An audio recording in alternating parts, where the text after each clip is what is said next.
বাঙালি রান্নাবান্নাতে তোমাদের সবাইকে জানাই স্বাগত। আশা করছি তোমরা সবাই খুব ভালো আছো।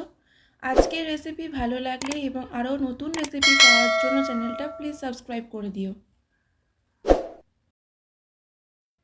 শীতকালে ছুটির দিন মানেই মন শুধু লুচি পরোটাই চায়, সঙ্গে আলুর দম থাকলে তো কোনো কথাই নেই। প্রায়শই বাড়িতে আলুর পরোটা বা মিক্স সবজি স্টাফ পরোটা খেয়েই থাকো। এবার বানিয়ে ফেলো গাজরের পরোটা। চলো শুরু করা যাক আজকের রেসিপি।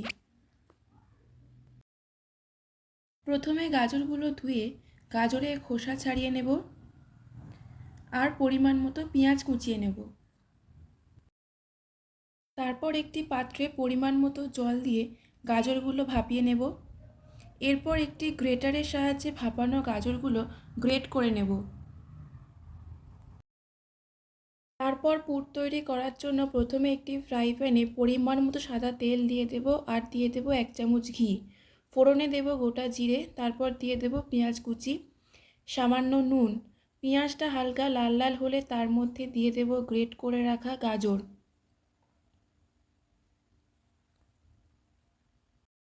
তারপর সব কিছু ভালো করে নাড়াচাড়া করতে হবে। গাজরটা ভাজা ভাজা হয়ে এলে জিরে ধরে শুকনো লঙ্কা দিয়ে তৈরি করে রাখা ভাজা মশলা দিয়ে নামিয়ে নেব। অন্য একটি পাত্রে 2 কাপ ময়দা ও 1 কাপ আটা নিয়ে নেব। পরিমাণ মতো সাদা তেল দিয়ে দেব। তারপর অল্প অল্প জল দিয়ে ভালো করে মেখে ময়দার ডো তৈরি করে নেব। গাজরের পুরটা সামান্য গুঁড়ো ময়দা দিয়ে মেখে সেট করে নেব। তারপর লেচির মধ্যে গাজরের পুর ভরে মুখটা মুড়ে নেব। গাজরের পুর ভরা লেচিগুলো তেল দিয়ে বেলে নেব। তারপর একটি ফ্রাই প্যানে তেল দিয়ে দেব। তেল গরম হলে গাজরের পরোটা মাঝারি আঁচে ভালো করে এপিট ওপিট ভেজে নিলেই রেডি গাজরের পরোটা।